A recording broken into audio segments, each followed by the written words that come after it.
ป้าว่าป้าทำงานแบบรักษาความสะอาดที่ชายหาดนะครับมากี่ปีแล้วนานหรือยังยังไม่ถึงปีใช่ไหมครับเพราะว่าคนเก่าๆเขาจะทำหลายปีแล้วเป็น10 ปีป้าเข้ามาอ๋อแล้วระหว่างที่ป้าทำอะครับตั้งแต่แบบช่วงแรกๆที่ป้าทำจนถึงตอนนี้ครับคือคน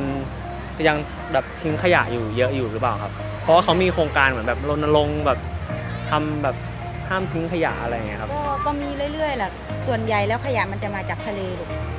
ไม่ใช่มาจากข้างบนเราไม่ค่อยมีหรอกครับผมข้างบนเราก็เก็บนิดๆหน่อยๆอย่างวันนี้ส่วนใหญ่แล้วขยะจะมาจากทะเลครับผม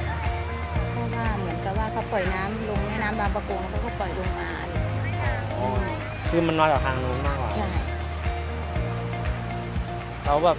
ป้าแบบอยากแบบมีความคิดไงที่แบบว่าแบบอยากให้คนแบบเวลาแบบเห็นขยะอะไรเงี้ยครับอยากให้ช่วยเก็บไหมครับอยากถามว่า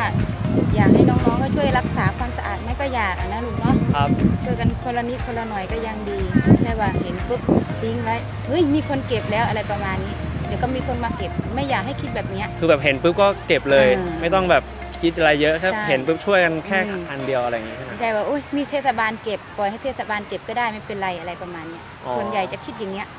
ถ้ามันเป็นอย่างนั้นได้ป้าคิดว่ามันจะแบบดีขึ้นเยอะเลยแหละครับผม